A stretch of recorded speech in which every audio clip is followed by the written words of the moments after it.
Vamos entonces a revisar como tal este concepto, teorías del cambio. En principio mencionarles que es una manera para poder estructurar programas, incluso proyectos, pero va más alineado a estructurar programas, estrategias, incluso planes. Bien, allí en Colombia la mayoría de municipios, ¿sí?, ciudades, tienen planes de desarrollo. Yo supongo que aquí no es la excepción, ¿verdad? También hay planes de desarrollo. ¿Qué es un plan o qué es un programa? A diferencia de un proyecto, pues un plan tiene un horizonte un poco más amplio, ¿verdad? Un plan generalmente se construye a 5, 10 años. Y en el plan existen los programas, los proyectos, ¿vale? Entonces es como una jerarquización en cuanto a tiempo y tipo de actividades a realizar. Mientras que en un plan no estamos hablando en el detalle como capacitar a 100 familias de escasos recursos o formar a 2000 niños en STEM y demás, que eso sí hace parte de un proyecto. En el plan está generar desarrollo en el territorio tal mediante la implementación de programas y proyectos. Eso está en el plan, ¿ok? Entonces, este tema particular, lo que es una teoría del cambio, nos va a mostrar un poco el cómo puedo yo estructurar un plan, un programa a largo plazo, pero no desde un escritorio, sino con la comunidad, que eso es lo más valioso, ¿ok? Yo sé que hay maneras de hacerlo, unas tal vez son más efectivas que otras, a nosotros nos funciona muy bien esto. ¿De dónde vienen las teorías del cambio? Eso es un asunto propio de las Naciones Unidas, ¿ok? Es la manera como las Naciones Unidas, especialmente la UNESCO, también UNICEF como entidad de las Naciones Unidas, desarrolla sus ejercicios en ciertos territorios a nivel mundial, ¿vale? Entonces piensen que, por ejemplo, en Colombia, el esfuerzo de UNICEF para Colombia como tal está estructurada bajo una teoría del cambio. Fundaciones como la Fundación del Grupo Social, que es una fundación demasiado importante para Colombia, tiene su trabajo estructurado en una teoría del cambio. Entonces es un asunto bien interesante porque nos permite, por medio de un proceso participativo, darle la oportunidad a las mismas personas que tienen problemas, necesidades, de que ellos construyan su horizonte, que ellos se fijen por allá a 10 años y de allí cómo nos devolvemos, ¿vale? Muy bien, ¿quién tiene algún tipo de acercamiento con las teorías del cambio? ¿Alguien anteriormente ha trabajado con teorías del cambio? ¿Es nuevo para todos, para todas? Ah, buenísimo. Listo, ¿tú me ayudas por favor a pasar? Miren, vamos a abordarlas con un ejemplo. Pablo y María, un par de niños que se encuentran en este momento viviendo en una vereda, en un corregimiento de un municipio apartado de la zona urbana en Colombia, ¿ok? Listo. Pablo y María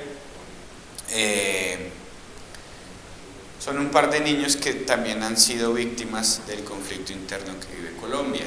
Ustedes saben que hace poco se firmó un acuerdo de paz, pero realmente eso no ha significado en la práctica mayor cosa. Siguen existiendo grupos armados al margen de la ley, siguen existiendo grupos armados y demás. En Colombia 12.000 personas aproximadamente han sido víctimas por minas antipersonal, munición sin explosionar y trampas explosivas. Esa es una realidad de nuestro país. Ustedes saben que las guerrillas minan los territorios para cuando pasa el ejército, pues ocurran estos tipos de accidentes, ¿ok?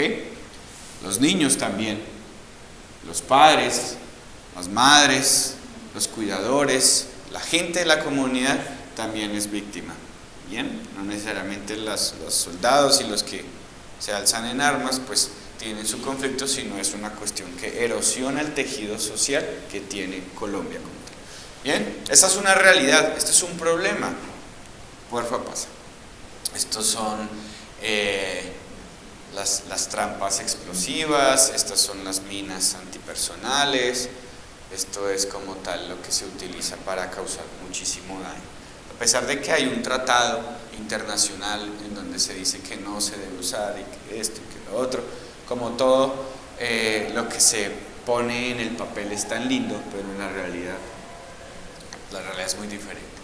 Fíjense, realmente una teoría del cambio está orientada a ver de una situación problemática un cambio deseado. Recordemos cuando estuvimos hablando sobre situación actual, situación deseada, cuando hicimos ese ejercicio en la estructuración de la situación problemática. ¿Recuerdan? Que estoy viviendo esta situación aquí, pero yo deseo como comunidad a 5 años verme de esta manera. En ese tipo de afirmación se sitúan las teorías del cambio. A eso se le denomina escenarios futuros también, ¿vale? Entonces, tenemos un problema. Los niños y las niñas se accidentan con las minas antipersonales, ¿ok? Antipersonal. Entonces, los niños y las niñas quedan heridos o mueren. Vemos una relación causal directa aquí. Si hay un accidente, hay heridos o muertos. ¿Listo? Entonces, las teorías del cambio dicen: yo tengo una situación problemática con muchos efectos, pero también con muchas causas, ¿vale? Cambio deseado. Los niños y las niñas no se accidentan con las minas antipersonal. Entonces, tienen una vida sana y feliz allí en sus territorios.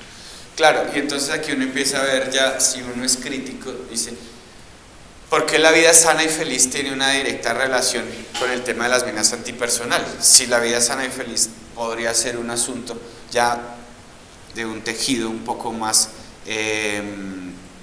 elaborado a nivel comunitario, a nivel familiar como núcleo de la comunidad, ¿cierto? Bueno, perdón, ahí me están escribiendo.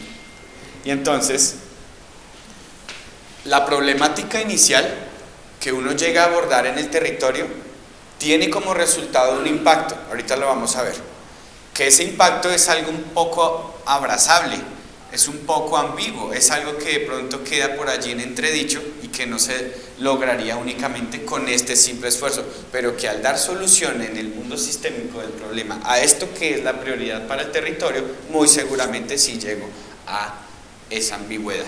¿Bien? Entonces aquí estoy diciendo otra cosa. Las teorías del cambio generalmente, como son sueños, son casi imposibles de alcanzar y también son ambigüedades, que puede ser o que no puede ser porque no está tan claro el detalle del asunto.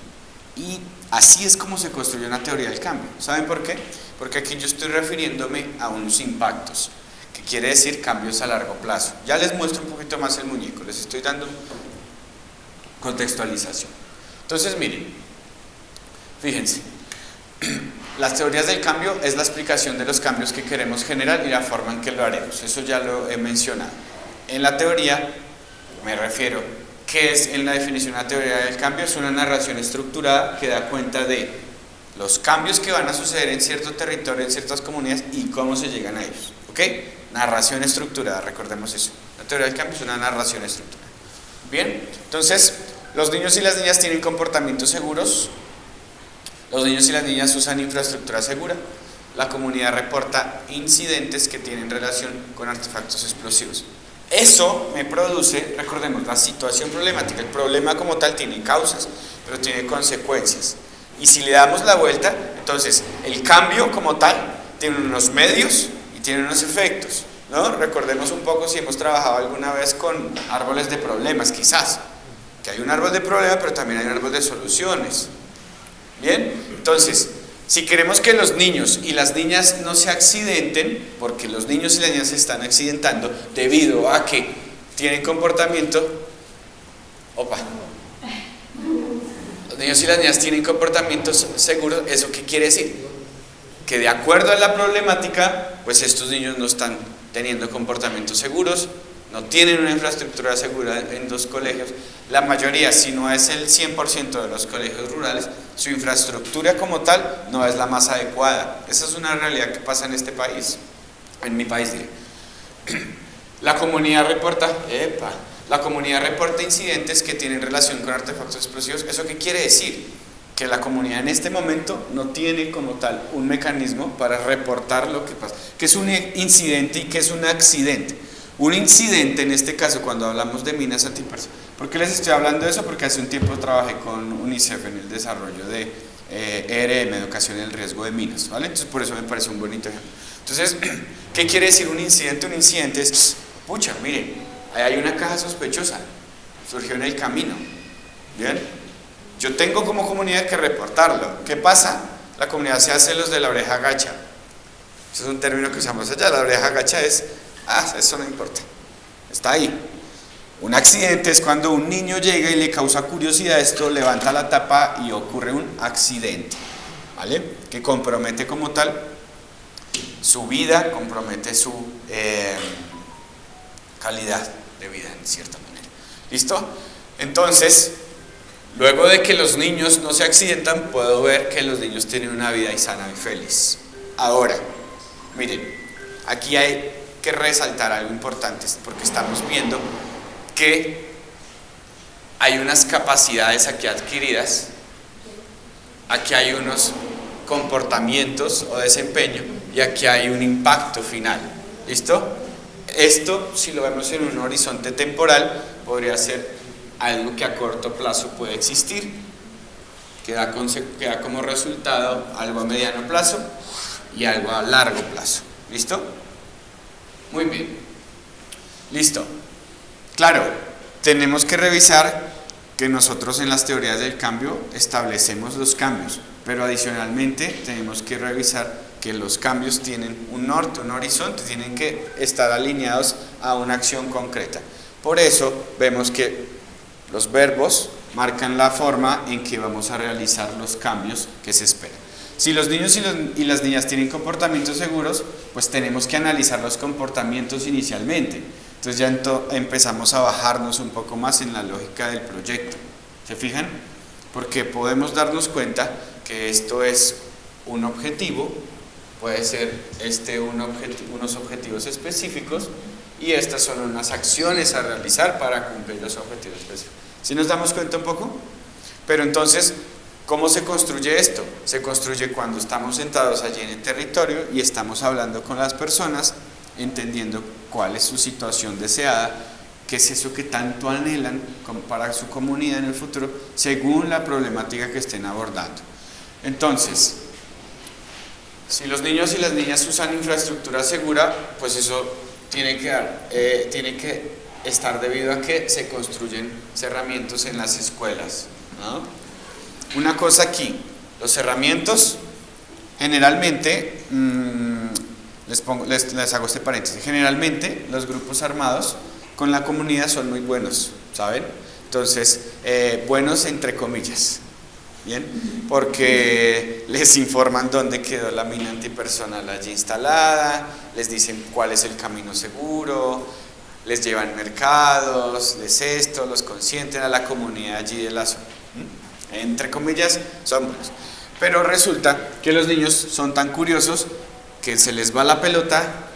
No sé si han visto la película de los colores de la montaña, no.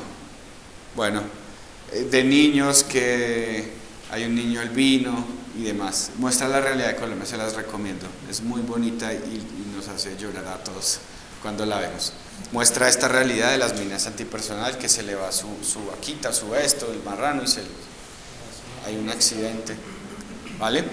Pero entonces, esto de los cerramientos en las escuelas es una estrategia que se está implementando para que los niños y que la escuela sea un espacio seguro.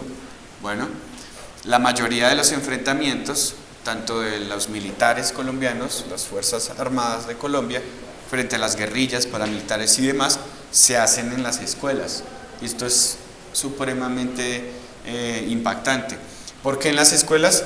Porque se supone que para el gobierno colombiano y para las Fuerzas Armadas no es permitido levantar un arma frente a un establecimiento educativo, ¿okay? Entonces por eso se aprovechan los grupos armados, toman las escuelas para protegerse y poner a los que están allí de rehenes, de escudos, ¿no? Entonces, construir cerramientos en escuelas para que los niños tengan una infraestructura segura, ¿vale?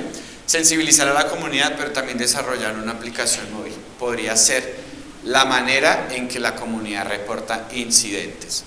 ¿Listo? Como lo ven, no es un asunto complejo, es un asunto de pura lógica causal. ¿Qué quiere decir esto? Tengo que, con la comunidad, situarme a un futuro en donde es algo ambiguo, pero de ahí me devuelvo. ¿Cómo trabajamos con la comunidad? Con este detalle. ¿Listo? Entonces, ellos dicen esto. Si uno lo ve, esto es algo imposible de alcanzar, pero es tarea de nosotros empezar, de acuerdo a la situación problemática, a estructurar esos cambios a mediano plazo que deben ocurrir para que esto suceda. Y adicionalmente esto me va a dar una serie de pistas e incluso con procesos de ideación para pensarnos en las actividades que me van a llevar a estos cambios a mediano plazo. ¿Bien? Listo.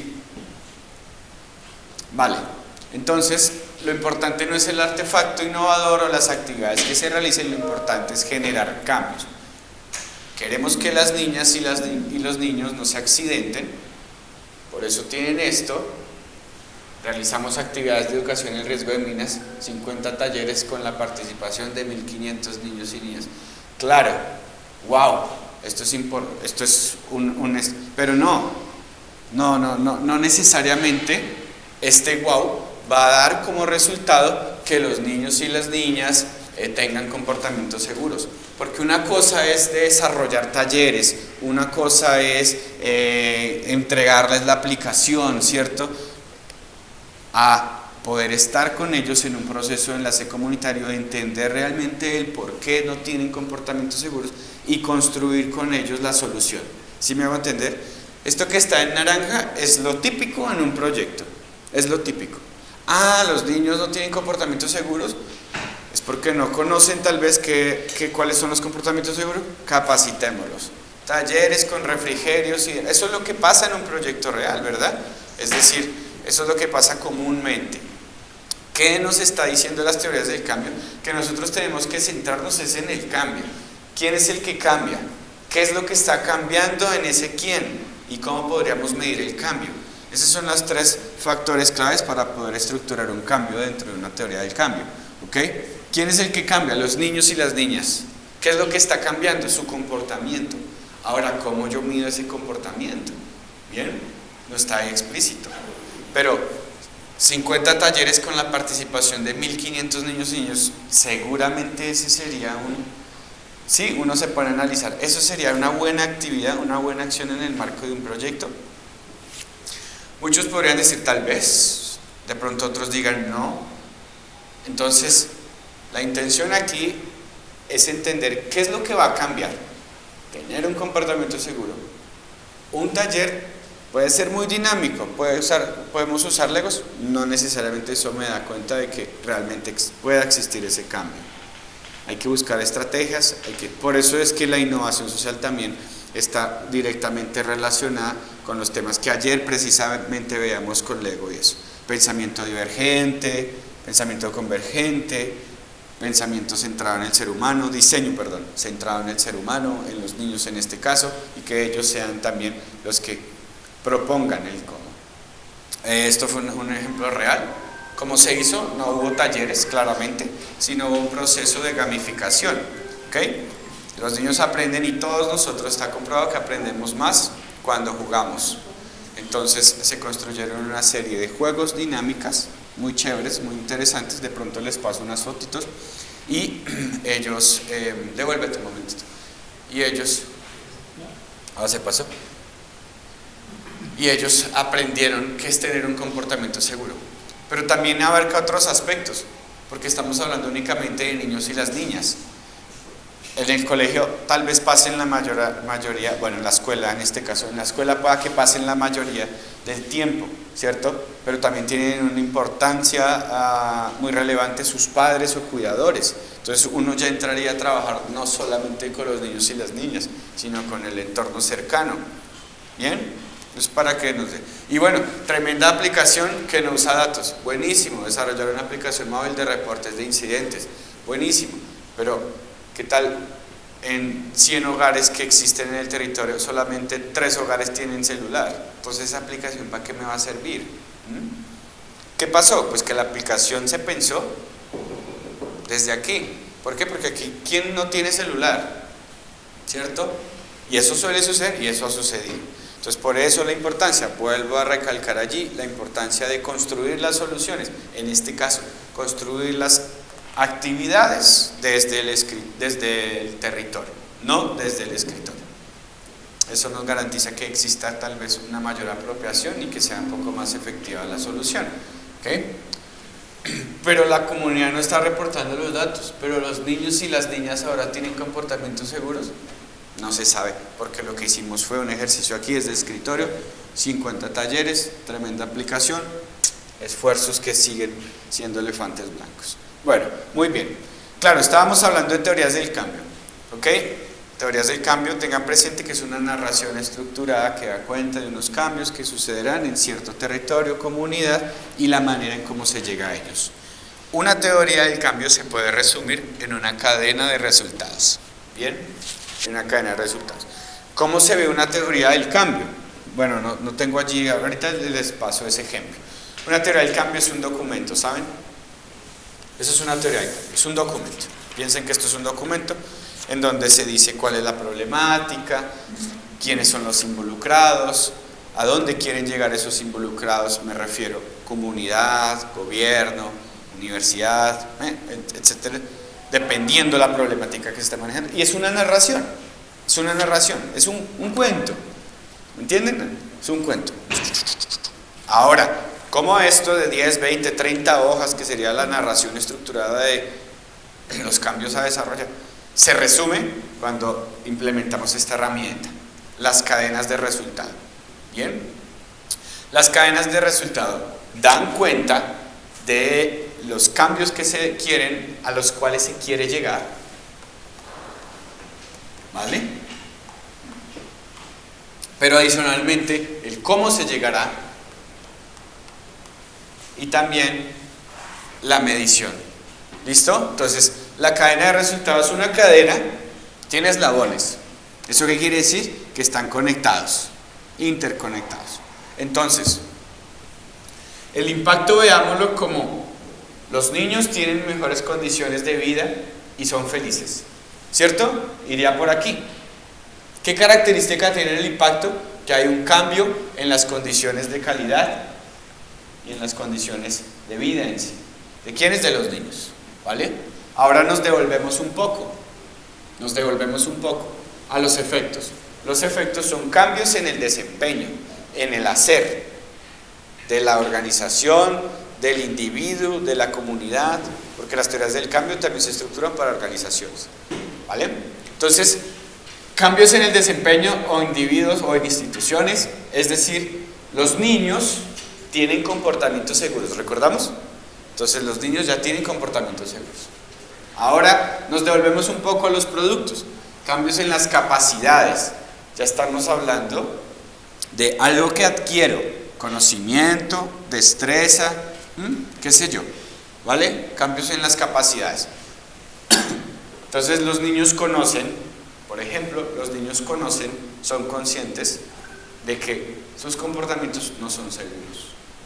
Entonces, el hecho de que los niños ya conozcan que sus comportamientos no son seguros y cuáles son los comportamientos seguros según este tema, pues eso produce que los niños tengan comportamientos seguros. Este es su desempeño y a su vez me da garantía que haya un cambio en las condiciones de vida.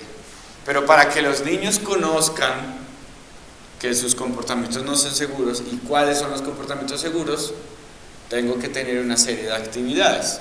Allí entra entonces el taller, o entra la sensibilización, o entra esto, aquello y demás. ¿Listo? Y para que esto exista, tienen que existir también unos insumos. Tenemos que tomar unos insumos, recursos. ¿Listo?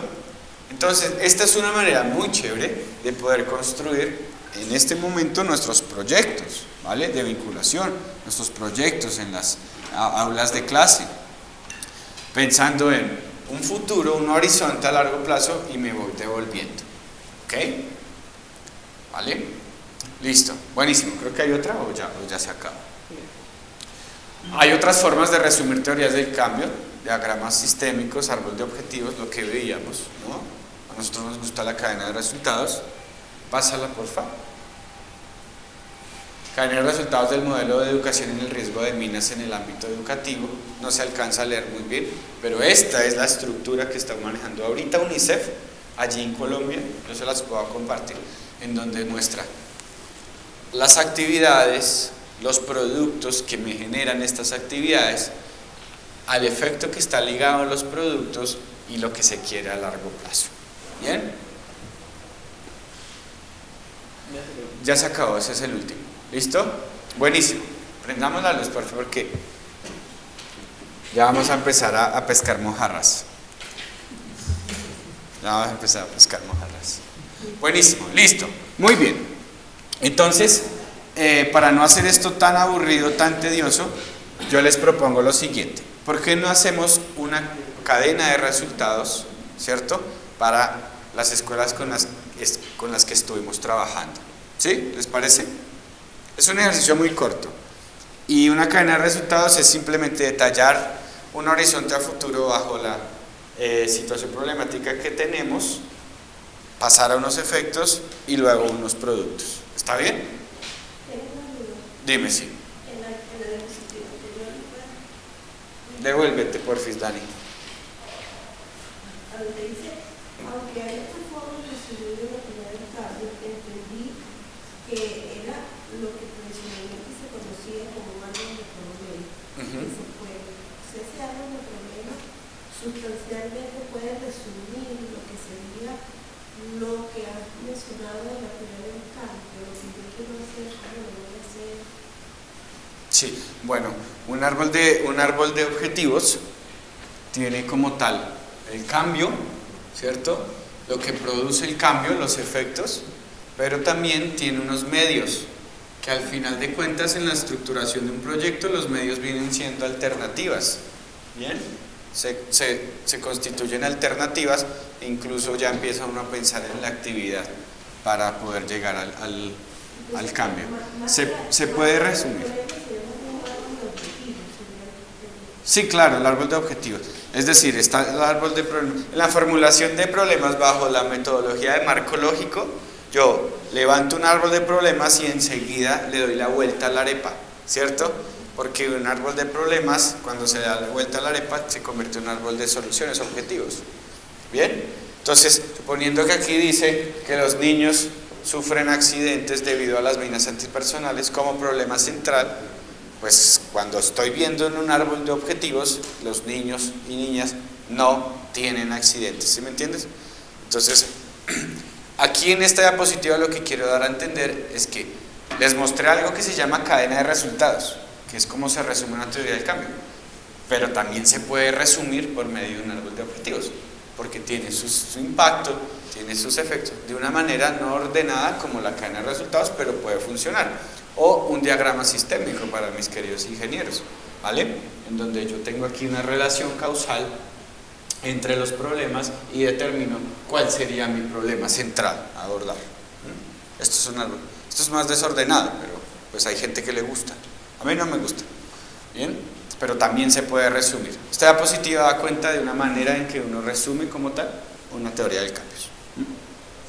¿Bien? ¿Alguna pregunta? Chévere si preguntamos cosas. Bien. Sí. O sea, en realidad esta la metodología de armar los objetivos, y como lo explica mismo Sebas, partimos del árbol de problemas, pero esta de acá es súper útil, sobre todo cuando no hay claridad en la identificación del problema. Porque el árbol de problemas identificamos un problema central, causas y consecuencias. Entonces a veces tomamos las consecuencias, más no nos fijamos en el problema central. Y luego este árbol de problemas le damos la vuelta y las causas se vuelven los medios y las consecuencias, o sea, lo que provoca, se vuelven los fines. Entonces el árbol de problemas se vuelve el árbol de objetivos que me sale. De acuerdo. De acuerdo. Sí, dime. Entonces, la teoría del cambio es similar a la metodología metodológica, donde tenemos sectores de involucrados. Espérame un segundo, perdóname, es que estaba escribiendo una cosa. ¿Me repites, por favor? La teoría del cambio es similar a la tiene como base la metodología metodológica, donde tenemos sectores involucrados, a los problemas objetivos, la matriz como tal, actividades, presupuesto, todo eso de ¿cómo se diferencia?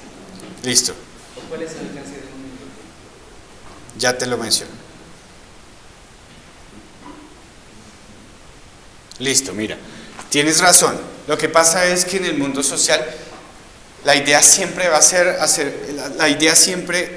ser hacer algo más práctico que lo que se está haciendo, ¿sí? ¿Entiendes? Entonces esto no es que sea novedoso, hasta hace unos 5 años se empezó a implementar en Colombia, ¿bien? Pero recoge las bases de lo que es matriz general ajustada para proyectos de regalías con el gobierno y recoge también lo que es el marco lógico como metodología universal para formular proyectos de cooperación internacional, ¿bien? Recoge quiere decir que toma detalles, pero se centra un poco más, no en lo que se pueda construir en el proyecto en este papel, sino con la comunidad. Esa es la diferencia central. Que yo estoy diciendo que el impacto es según lo que quiere la persona allí en el territorio, porque define el impacto, es decir, el horizonte a 5 años con esa gente a largo plazo. Bien, mientras que yo en un escritorio, claro, tengo talleres participativos y demás, hablando de marco lógico. Bueno, entonces armo el árbol de problemas, el de objetivos, previo a eso hago un análisis de involucrados para estructurar el otro, incluso hago la matriz de, ¿cómo es que se llama esta matriz? La que va después del árbol de objetivos. Sí, la que me dice, sí, el marco lógico, eso tiene una matriz de, bueno, en fin. Dime. Sí, y allí van incluso los indicadores y demás, pero eso es tediosísimo. ¿Por qué es tediosísimo? Porque vincula un poco de conocimiento de aquellos que son expertos en el tema y lo organizan en un papel. Y al fin de cuentas se va a implementar esto. ¿Y qué se implementaron? 50 talleres, 50 no sé qué y demás, que quedaron muy bonitos aquí estructurados. Mientras que en una teoría del cambio, como partimos con la comunidad allí de gancho, pues ya sabemos quién es la comunidad, qué es lo que desea realmente, no es lo que desea el financiador, sino la comunidad, me devuelvo afectos, qué cambios debe tener la comunidad, bien, y cómo yo llego a esos cambios desarrollando procesos participativos como esto que hicimos ayer, con la misma comunidad integrada, ¿me entiendes?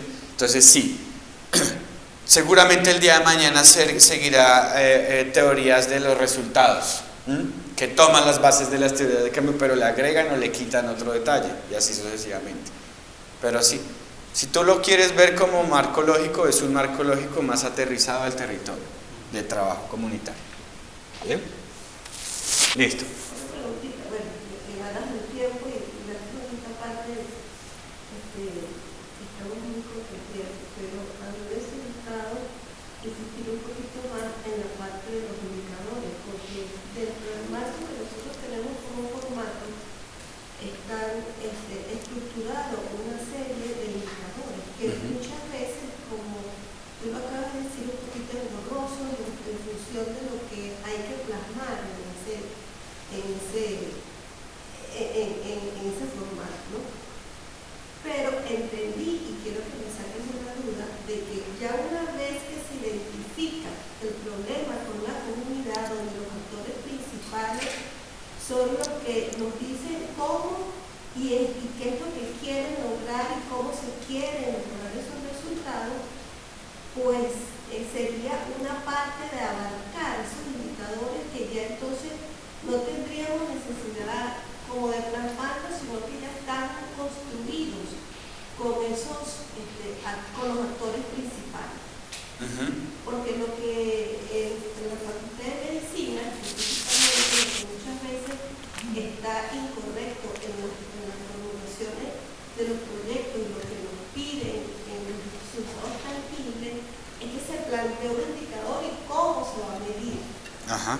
Pero resulta que el que hace un proyecto lo hace en el escritorio, con lo que piensa que puede hacer, pero no está incorporado ahí, en lo que yo he visto, el actor, el protagonista, y no es porque esté mal, sino porque justamente son ideas muy buenas.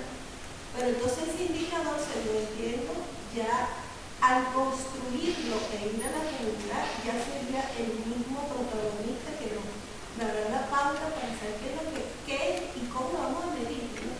Sí, de acuerdo. Claro, ahí tiene que haber un conocimiento técnico sobre el levantamiento de indicadores, líneas base, medición. Pero uno parte en la siguiente afirmación. Existen indicadores para medir resultados, pero también hay indicadores para medir impacto. Son las dos vertientes que existen.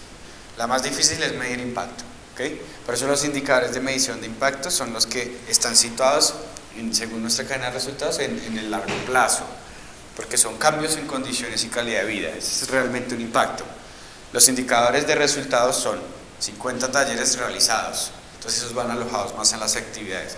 ¿Cuál es el consejo? Que uno empiece a trabajar con los indicadores de resultados con la comunidad, ¿vale?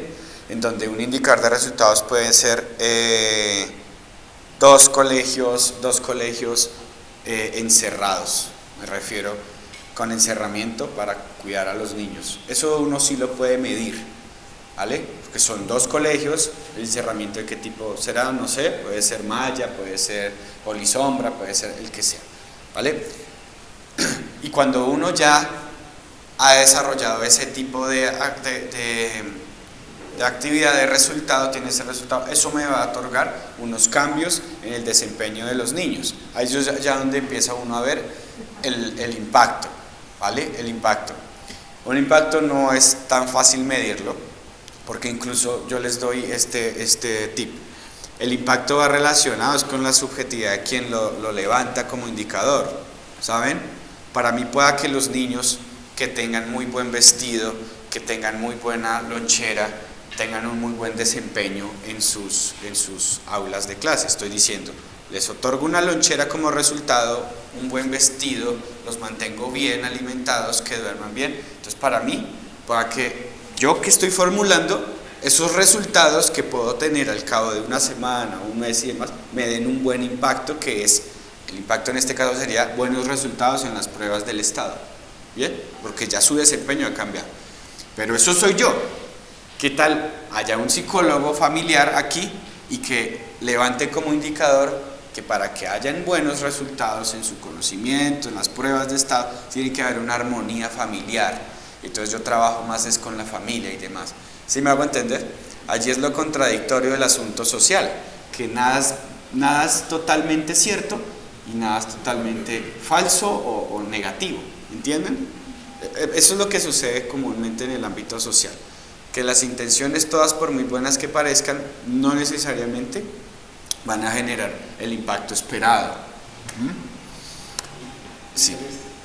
¿Hay metodologías o qué tipo de metodologías existen para medir un impacto cualitativo y un impacto cuantitativo? ¿Cómo existen metodologías o qué metodologías podemos usar? Porque para medir políticas públicas es por economía, pero en proyectos sociales. Mira, ahí sí me corchaste, en esos ámbitos no explorados para mí. No son explorados para mí. Yo puedo darte de contacto de quien mide impacto allí, que se llama una unidad Germina. Ellos se encargan de medir impacto en los proyectos. Se llama Ángela Neusa, es muy pila y ella te puede dar ese norte. Pero sí existen, deben existir maneras.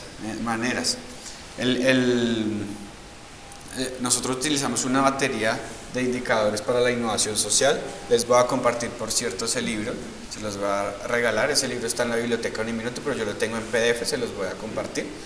Y ahí muestra cómo, con fórmulas y todo. Eso es inexplorado para mí, no, y tampoco me gusta, porque es muy complejo. A mí me gusta es el resultado de la hora, teniendo presente que va atado a un resultado a futuro que indiscutiblemente generará un cambio. Y que más Exacto. El impacto sí se mide a muy largo plazo. Pero yo les iba a decir algo. Miren, no lo hemos hablado, ni siquiera lo hemos comentado, pero hay una cosa que se le denomina, y es un enfoque, ¿no? Es un enfoque social, que se le denomina la acción sin daño. La acción sin daño. Creo que con Gaby lo conversamos, ¿qué ves? Pero es un enfoque, así como en los proyectos hay un enfoque de género que se nos pide, por ejemplo, ahora, que es muy común. Hay un enfoque con los objetivos de desarrollo sostenible. Un enfoque es una perspectiva, ¿no? En el desarrollo de un proyecto. También hay un enfoque que se le llama acción sin daño. Y creo que ese toma muchísimo valor cuando uno está construyendo este tipo de acciones con la comunidad. ¿Qué es la acción sin daño? Entonces, yo sé que tú estás en condición de desnutrición y lo que hago es traerte unas galletas a diario, traerte de pronto un Milo. Un Milo es una bebida chocolatada allá en Colombia. Sí, acá también. Listo, un Milo, ¿cierto? Te traigo una horchata con mucho azúcar y demás.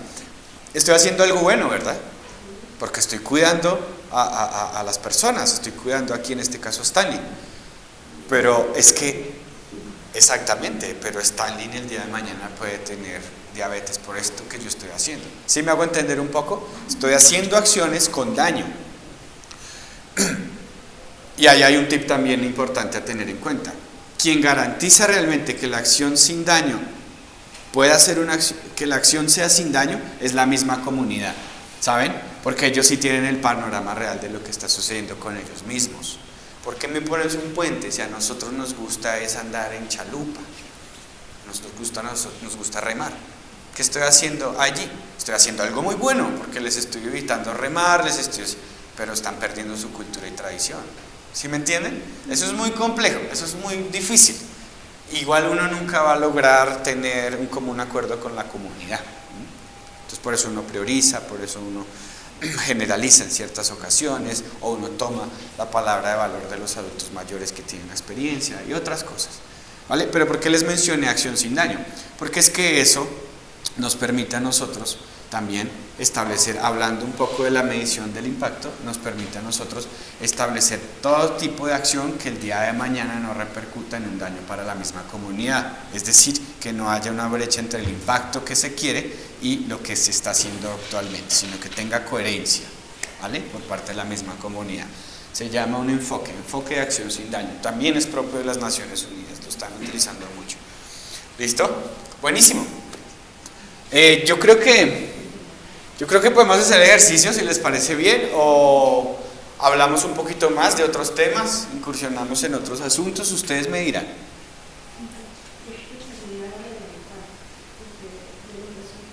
Ajá.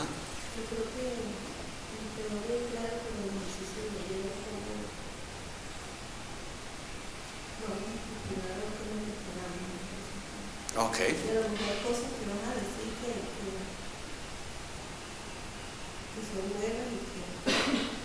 Ok. Bueno, entonces continuemos así, esta dinámica. Bueno, entonces, bien, hagamos algo que considero que puede ser un valor agregado también de este tipo de formación. ¿Qué tal si vemos?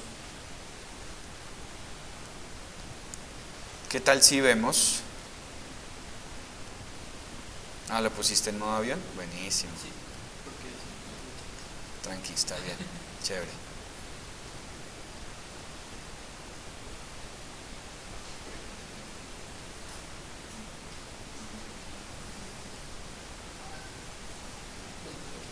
Sí.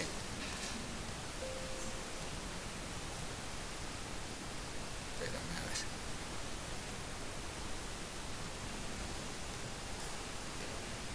No, no.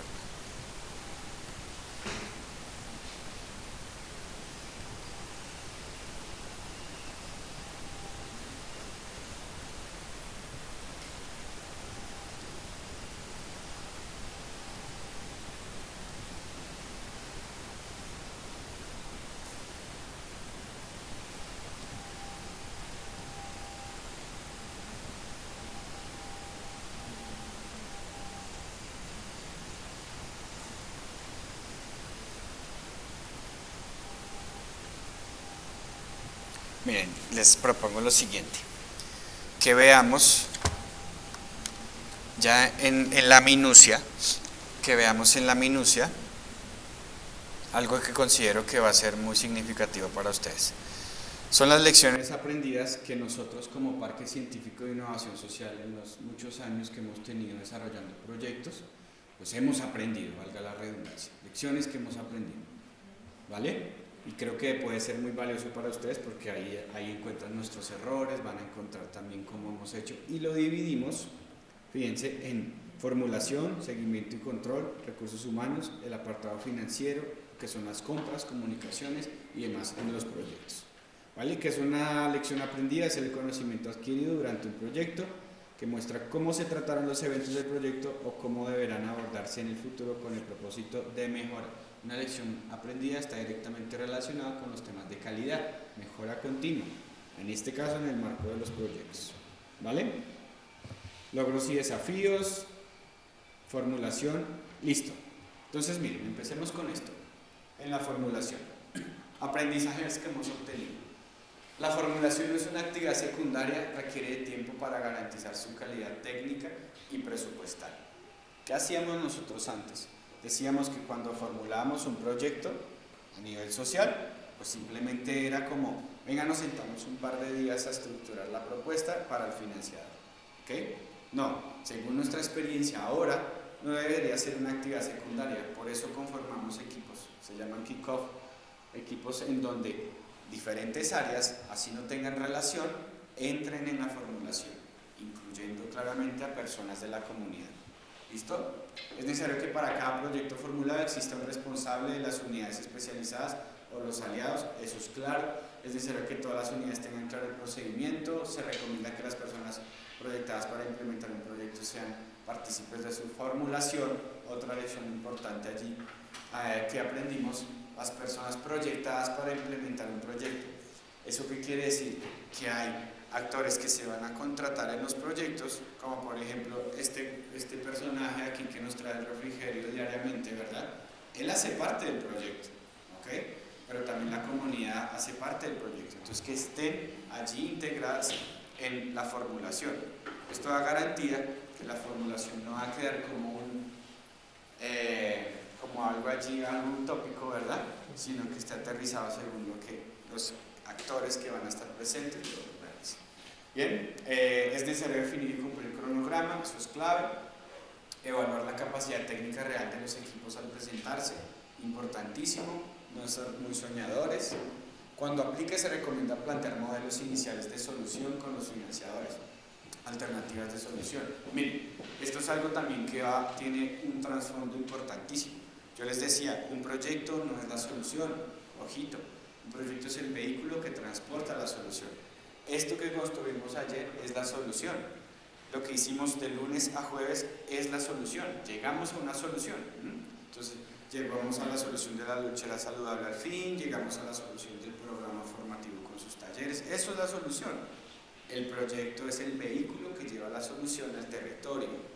Eso es importantísimo tenerlo presente. ¿Vale? ¿Cómo hacía el vehículo, Sebastián? Cuando nosotros llevamos esto al territorio, quiere decir que lo situamos allí en un contexto real, le ponemos un alcance, estipulamos unas acciones a realizar en el marco de un cronograma y a eso le suministramos fondos, recursos. Eso es un proyecto, alcance, cronograma y presupuesto.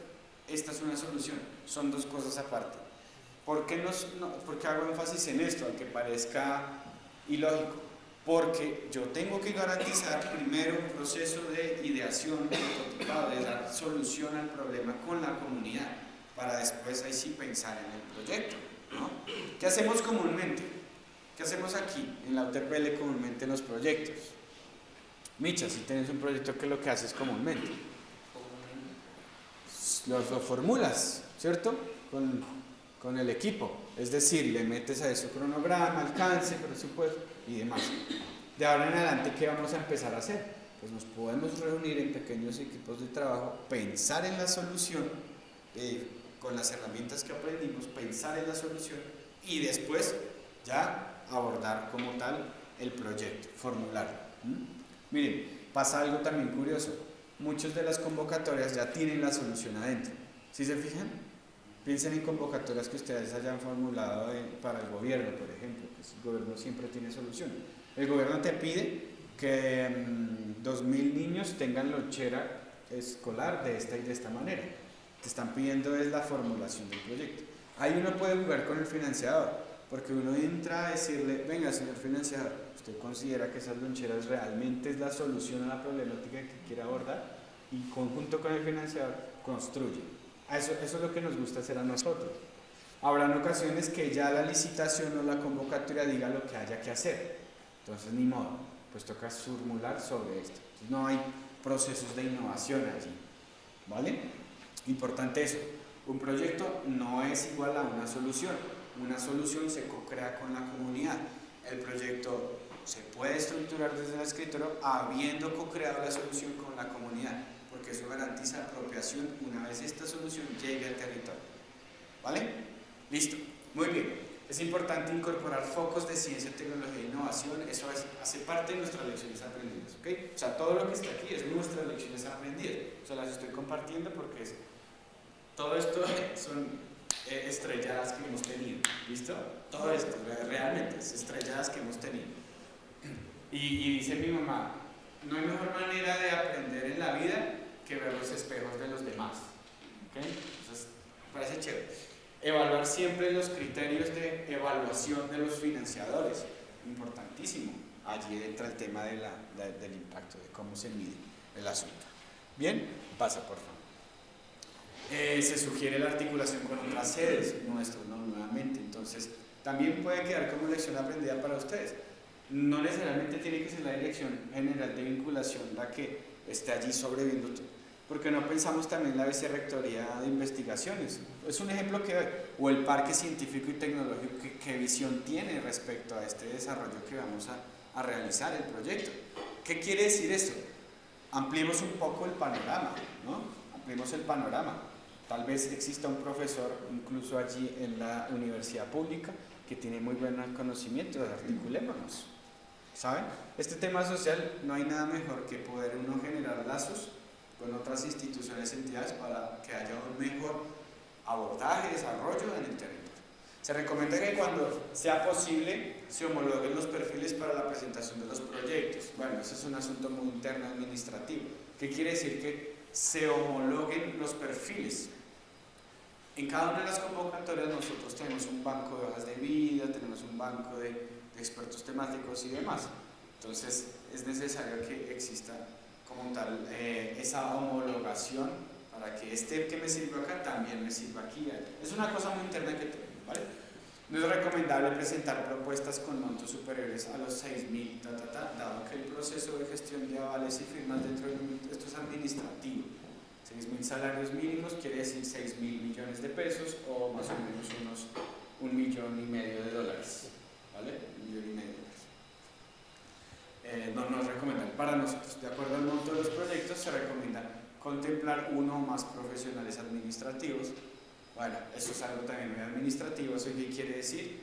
Que si tengo un proyecto por encima de los 1.000 salarios legales mensuales vigentes, es bueno que contraten en el marco del proyecto, así no esté proyectado, un par de profesionales que estén controlando el asunto administrativo del proyecto, que se compró tal, que se hizo tal, esto y aquello. Entonces, bueno, ahí tenemos un ayuda. Bien, es necesario costear computadores, elaborar tablas de costeo, se sugiere contar con la participación experticia del equipo administrativo, la formulación. Eso también es muy importante, porque ahí yo también he cometido muchos errores.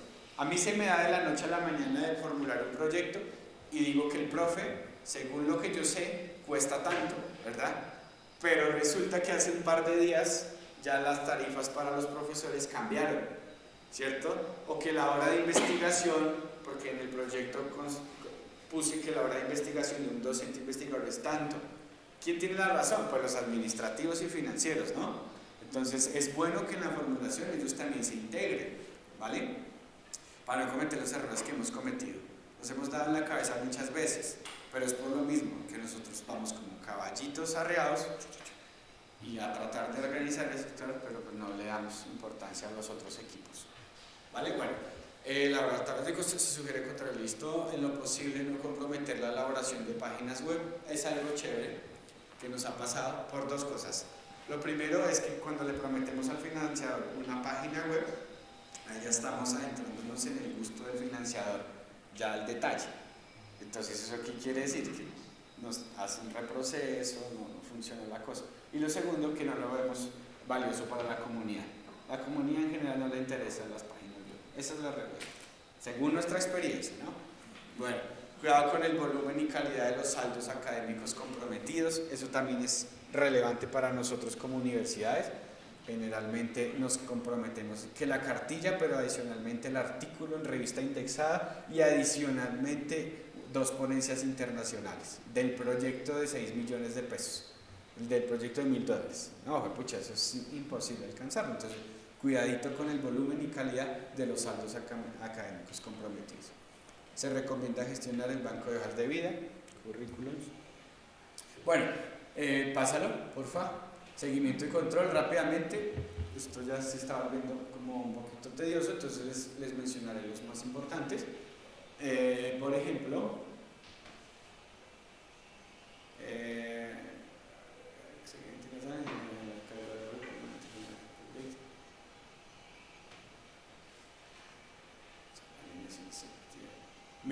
Este es claro, en seguimiento y control, que hace parte de la formulación, pero bueno, es necesario realizar alineación de expectativas antes de iniciar todo proyecto con los financiadores. ¿Por qué está alojado aquí en seguimiento y control?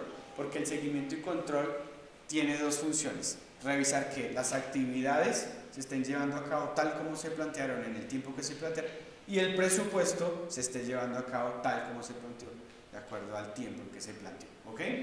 Entonces, el seguimiento y control es de acciones, actividades, pero también de presupuesto. Y la realización y realizar la alineación de expectativas antes de iniciar el proceso quiere decir, venga, señor financiador, ¿usted realmente cómo quiere que desarrollemos este apartado del proyecto en el territorio? ¿Cómo a usted le gustaría ver ese encerramiento en las escuelas? ¿Qué materiales usted propone o qué? ¿Se me entiende? Entonces es previo a poder empezar a ejecutar como caballitos desbocados, porque después vamos a tener líos en el seguimiento y el control del asunto. ¿Ok? Solicitar a los financiadores tiempo de alistamiento para que las personas nuevas que operan los proyectos tengan un tiempo mínimo de inducción. Nosotros funcionamos de la siguiente manera: existe una posibilidad de formular un proyecto, empezamos a buscar quiénes son los expertos temáticos, los contratamos y ejecutamos. Claro, es necesario que previo a empezar la ejecución ya haya un tiempo de inducción, por eso al financiador se le pide 2 o 3 semanas generalmente antes de firmar el acta de inicio o el acta de constitución del proyecto. Es una recomendación. ¿Pasa? Recursos humanos, lecciones aprendidas. Es necesario que en los proyectos exista una definición clara de las líneas de autoridad, importantísimo. Necesario mejorar los procesos de inducción, clarísimo. Se sugiere que uno de los criterios para la selección de personal sea su experiencia y disposición de trabajar por proyectos. Es muy diferente que el profe tenga 100 años de experiencia a nivel académico a que el profe tenga 2 años de experiencia en desarrollo de proyectos sociales. Entonces vamos a darle prioridad al segundo. Es importante dar acompañamientos a las personas que asumen nuevos retos, importantísimo. Sigue. A nivel financiero, ¿cuál es ahí como una más relevante? Hay varias muy importantes, ¿okay? Hay varias. Esto que me parece simple pero importantísimo: se recomienda en lo posible establecer una caja menor del proyecto. Todo proyecto generalmente se le deja un rubro de imprevistos, ¿no? Y adicionalmente se deja una plata de flujo de caja, una plata allí que se puede mover. Eso se hace generalmente ahorita, antes no existía. Se dejaban atados los presupuestos a los rubros, ¿bien? Entonces 100 millones de pesos para formación y capacitación. Pero resulta que esa formación y capacitación incluimos allí de pronto un posible viático que no teníamos contemplado porque hay un profe que viaja de tal acá. Entonces debe haber una caja menor. Las cajas menores en los proyectos generalmente son del 1 o del 2%, ¿ok? Por cualquier cosa. De 100 millones, no, ¿cuánto sería? A ver, de 1 millón de pesos, de $1000, el 1%. ¿Serían 100 o 1? ¿No, 10? Bueno, en fin, se deja una plata allí de caja menor, es importante. ¿Vale? Viajes y planes, esto es lo que hemos aprendido. Dime. Eso, compras. No, vamos en compra, ¿no? 100, el 1% de 1000 es 100, ¿no? ¿O 10? 10, vale. Sí, porque el 10% de 1000 es 100. Listo, muy bien. Entonces, en cuanto a compras, la lección más aprendida, sí, el aprendizaje más significativo que hemos tenido es que cuando uno va a estructurar una propuesta y pone un equipo de cómputo, súmele a eso el 30%. Es muy volátil, es muy variable el asunto de las compras, ¿saben? Hoy pueda que cueste esto, mañana va a costar diferente. Eso es muy volátil. Entonces es como la lección más aprendida. Cuando estructuren su propuesta y tengan alguna compra allí, súmele un 30%. Que ese 30% no se usa, está bien, pasa imprevistos o pasa otro rubro, se articula ahí con otro esto. pero siempre nos ha sucedido que lo presupuestamos y generalmente los proyectos sociales no es que salgan inmediato, salen al cabo de 6 meses, un año y ya no cuesta una horchata lo mismo que costaba hace un año, ¿cierto? Importante. Comunicaciones, importante. Algo chévere de comunicaciones es que nosotros generalmente no damos a conocer, no le damos bombo, le llamamos allá en Colombia, no le damos bombo a todo lo bonito que sucede en el marco de los proyectos. Entonces, contar con un buen plan estructurado, tener presente que quizás haya que contratar a alguien de fotos, a alguien de videos, a alguien que estructure la cosa a nivel de información y demás, sería lo ideal. Otros, incluir el perfil profesional, los eventos de gran magnitud. Bueno, lo importante es esto. Algunos de los proyectos tienen eventos. Por ejemplo, el evento de socialización de lecciones aprendidas de la Semana de Inversión en Innovación Social. Vamos a invitar al rector, vamos a invitar a todo el mundo, esto no sé qué, si se más. Esto se le denomina estructura de desglose de trabajo, ¿no? Una EDT. Estructura de desglose de trabajo, las EDT. ¿Ok? Esto debería existir en todos los proyectos. Entonces, por pequeña acción que vayamos a realizar, así sea en el desarrollo del proyecto, en el cierre y demás, debe haber una estructura de desglose de trabajo, donde hay unos campos. Bien, es decir, vamos a ir, por ejemplo, les pongo este ejemplo. Hace 2 días fuimos allí, ¿cierto? Fuimos a la escuela ecológica, ¿verdad? Entonces, si hubiéramos hecho una ADT para la escuela ecológica, sabemos que es necesario en contratación, contratar un bus, contratar un refrigerio, listo. Entonces, tengo este apartado de ese desarrollo allí contemplado. Adicionalmente, el bus llega a tal y tal hora. Esa es una estructura desglosada de trabajo, desglose de trabajo. Es decir, todas las actividades a realizar para ese evento tienen que estar mapeadas, con responsable, con presupuesto también, incluso en algunas estructuras de desglose yo lo he visto. ¿Bien? Entonces, esa es una recomendación. ¿Vale? Buenísimo. Y eso hasta, creo que ya terminamos aquí con la presentación. ¿Ok? Bueno, cuéntenme qué preguntas tienen respecto a ello. Esto es algo muy propio de nosotros, que yo también se los voy a entregar. ¿Ok? Se los voy a entregar para que ustedes puedan, sobre nuestras estrelladas, aprender. Dime. Quisiera saber si ustedes dentro de su parque involucran a estudiantes y cuál es la dinámica de trabajo con ellos. Listo. Entonces, hay varias maneras de tener el apoyo de los estudiantes. La más conocida es que muchos de los que hemos trabajado en el parque hemos sido practicantes. ¿Ok? Hacemos nuestras prácticas profesionales en el parque. Otra manera, tenemos semilleros de investigación, en donde por tema que se desarrolle hay un semillero generalmente que apoya el proceso.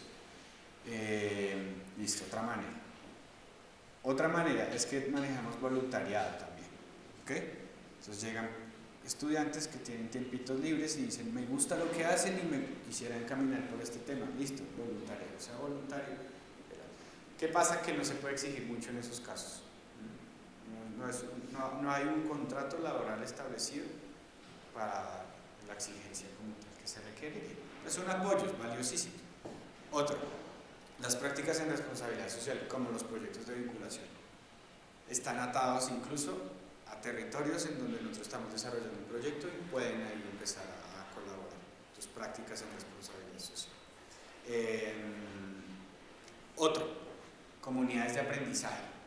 Son grupos de estudiantes que, a diferencia de un semillero, no tienen un profesor. Son estudiantes muy pilos que se unen, se articulan allí y nosotros los orientamos y van a trabajar. ¿Vale? Entonces son como esas maneras. La más efectiva para nosotros son los semilleros de investigación. ¿Vale?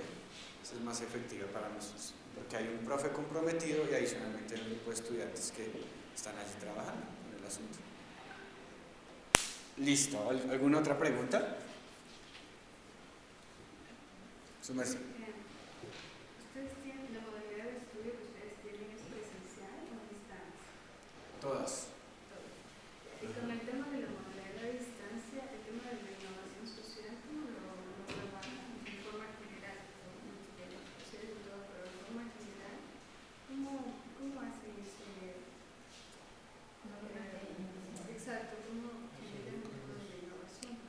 te voy a contar un caso real.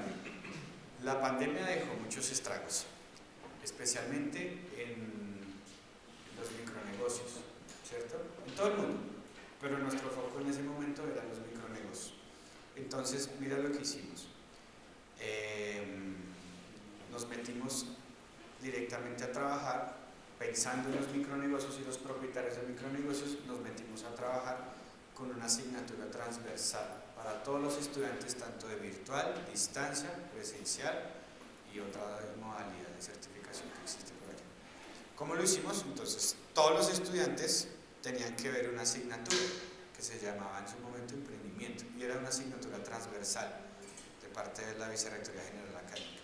Nos metimos y reestructuramos el currículo de esa asignatura, la transformamos, en donde les enseñamos a los muchachos sobre ruta de innovación social. Entonces, ellos se mapearon aproximadamente en todo el territorio unos 25.000, 30.000 micronegocios a nivel nacional. Entonces fue todo un ejercicio de enfoque territorial en donde teníamos que en La Guajira, que en el Amazonas, que en el Orinoquía, habían ciertos micronegocios. De manera simultánea entendimos que en los centros universitarios de Orinoquía, de Amazonía, de estos, habían cierta cantidad de estudiantes que debían ver su materia, ¿okay? Entonces, ellos aprendían, formamos a un grupo de profesores, digamos, formamos a estos profes que pertenecían a las regiones, ¿cierto? Y que en algún momento tenían contacto con esos muchachos en esa asignatura, y los profes entendieron que se desarrollaba en la asignatura con la nueva versión del currículo, ¿no? Entonces, ya los muchachos desde la distancia empezaron a abordar esas clases por el aula virtual y demás, entendiendo la ruta de innovación social, porque iba enfocada a la aplicación. Entonces, alistar, entender, analizar con entender, seleccione a los tenderos, identifíquelos, les pasábamos a los dos tenderos los contactos, llámenos, contáctelos, entonces eran instrucciones que ellos, como son distancia, pueden hacer o bien en la mañana o en la noche cuando tengan tiempo. Pero entonces se les dejaba como tal las instrucciones claras allí, estipuladas. Siempre pensando en el resultado final, que el resultado final era el modelo de marketing ahora digital para este micronegocio, o era que de pronto Pepito ya tiene redes sociales, la droguería del vecino ya cuenta con un canal de atención vía WhatsApp, etc. ¿Sí me va a entender? Entonces, eso tuvo tanto éxito que hoy en día muchas de las asignaturas que se manejan en la universidad, que son transversales para estudiantes tanto presencial, distancia y demás, tienen el componente del método Ruta de Innovación Social o el enfoque de diseñar soluciones por proyectos integradores para las personas que atienden en el territorio. ¿Cuál es el consejo que les doy? Que sea la misma universidad que tenga control de esas alianzas. Con los 25.000 tenderos nos hablábamos, había un equipo grande, robusto allí, que tenía contacto con los tenderos, ¿bien? Entonces el tendero nos daba información si sí o no, en esta primera semana que estaba contemplado el primer acercamiento, la llamada telefónica por parte del estudiante, se realizó. Entonces sí se realizó, listo. Entonces manejamos todo un tablero de control impresionante, ¿vale? En donde íbamos al 1%. Entonces, ahí, ¿qué te estoy diciendo? Ya pensando en universidad, hubo un cambio en currículo, eso vinculó la Vicerrectoría Académica, un esfuerzo de articulación, pero también investigación tuvo que ver, y proyección social, es decir, la Dirección de Vinculación, la Vicerrectoría Académica, la Vicerrectoría de Investigación, tienen que articularse, porque es que una sola unidad no puede estar remando, porque quien realmente controla la modalidad y lo que sucede en la modalidad son los académicos. Nosotros desde vinculación lo que hacemos es tratar de buscar esas alianzas en el territorio, ¿verdad? Generar ese enlace comunitario, proponer proyectos. Pero si la dirección de la Vicerrectoría Académica está remando por sí sola. Ayer hablábamos con Gaby, ¿no, Gaby? Que hay práctica de diagnóstico, luego práctica laboral y luego una práctica de vinculación. Qué chévere sería que la práctica profesional sea después. Y tanto la práctica de diagnóstico con la práctica de vinculación se hagan en simultáneo y sea un proceso de un año continuo en donde por medio de unos resultados esperados, los muchachos de primer semestre que van a ser los de segundo semestre, pues hagan un trabajo allí, luego, ¿sí me entiendes? Pero eso ¿quién lo determina? Los que controlan el tema académico, ¿no? Entonces, eso es un ejercicio de articulación. Pero en el caso que nos acabas de contar, que el tema previo a que comiencen a trabajar los estudiantes con los profesores, ¿lo hizo quién? La universidad. Nosotros como parque. Como parque, ustedes hicieron toda la investigación para identificar qué era la necesidad de los tenderos, ¿cierto? Sí, claro. Ah, ok. Sí, con los tenderos. ¿Vale? Sí, pero ahí en ese diagnóstico no intervienen todavía los estudiantes, ¿no es cierto? Algunos sí intervinieron, pero para dejártelo así no tan confuso, sí, nosotros trabajamos directamente con los tenderos y vimos que había una muy buena oportunidad para que los estudiantes pudieran desarrollar allí algo interesante, y fuimos nosotros. Sí, los estudiantes en este caso, y por la sencilla razón que aún no cuentan con las capacidades para tomar liderazgo en un tipo de esto.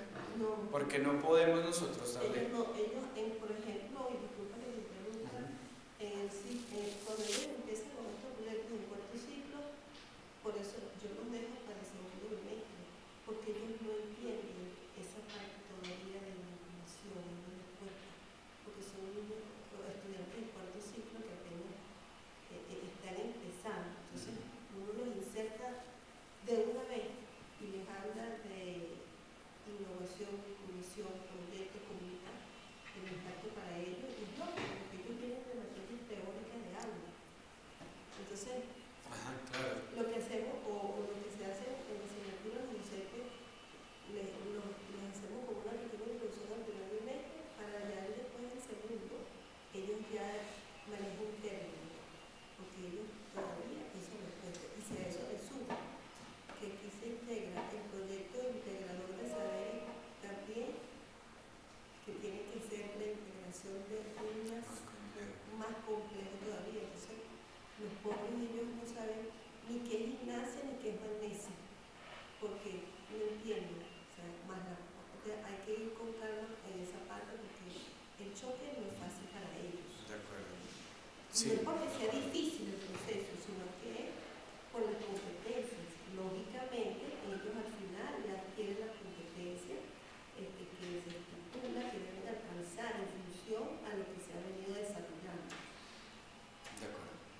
Sí, es eso. Nosotros nos encargamos de la alianza, del aliado como tal, y también nos encargamos de que exista control y seguimiento de las acciones por parte de los estudiantes. Y no es tan difícil, es buscar la manera. Pero ¿y ese proceso dura 6 meses de académico o es secuencial? Ese proceso dura 6 meses, porque si te fijas son resultados muy concretos de acuerdo a las necesidades del tendero en este caso. Entonces, ahí nosotros como tal damos una lista de posibilidades. Crear la página web o de pronto crear la tienda en WhatsApp. ¿Entiendes? Para ese caso, que son resultados que van a sumar más adelante para el desarrollo, y en este caso nosotros le decíamos, no es fortalecimiento, es que resucite el micronegocio. Bueno, no me acuerdo el nombre técnico, pero sí, entonces resultados muy chiquititos que en 6 meses sí se pueden alcanzar, pero garantizando que en esos 6 meses haya una articulación entre estudiantes, incluso habían docentes que apoyaban, y los tenderos, para que no sea algo como, venga, tome, mire, ya le creé la página web. No, tampoco nos funciona. Y la última pregunta es un poco, al inicio nos hablabas de la innovación social como lo que se genera al final, un producto, un servicio, ¿cierto? Pero vimos en la realidad de nuestra universidad tenemos también servicios que damos, pero que no son tangibles, ¿no? O sea, que ya tú das una formación y que tú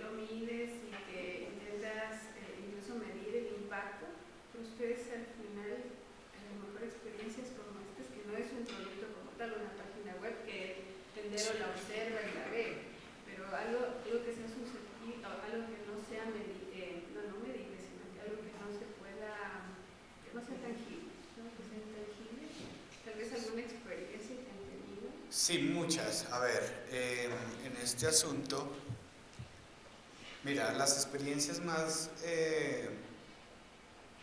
significativas tienen que ver con procesos de formación, cuando se forman a personas. En el momento uno mide que hubo tal formación, pero al cabo de unos años uno se da cuenta que la asociación se constituyó cuando se les enseñó mecanismos de participación ciudadana, por ejemplo, temas de formación. Ahora, temas de, a ver, ¿qué otro así rápidamente? Mercados solidarios, por ejemplo. Mercados solidarios es una iniciativa en Cúcuta, la frontera con Venezuela al norte. Venezuela.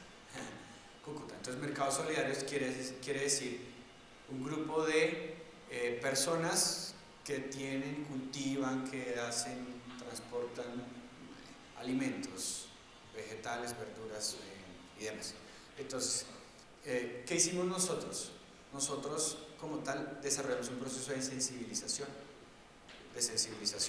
Entonces, en el marco de ese proceso, básicamente hablábamos con cada uno, revisábamos, instruíamos, pero nunca imponíamos nada. ¿Qué pasó en 3 meses? Se creó la ASO Mercados, yo no sé qué. Entonces, ellos mismos se organizaron. Entonces, ¿qué te estoy diciendo allí?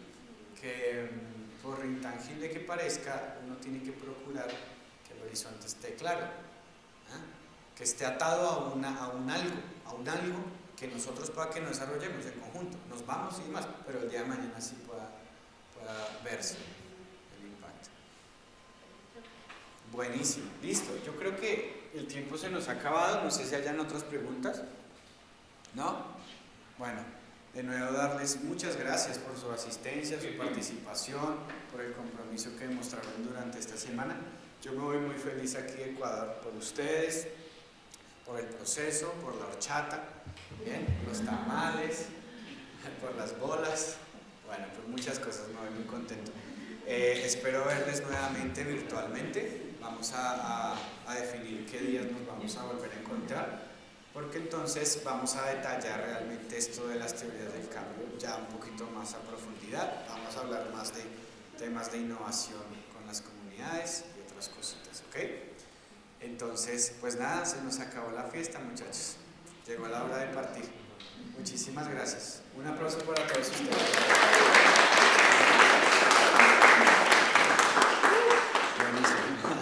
Muchísimas gracias. Gaby, adelante. Sí, más bien quería agradecerte, Sebastián, por toda esa semana, los aprendizajes. Creo que nos quedan muchos retos igual.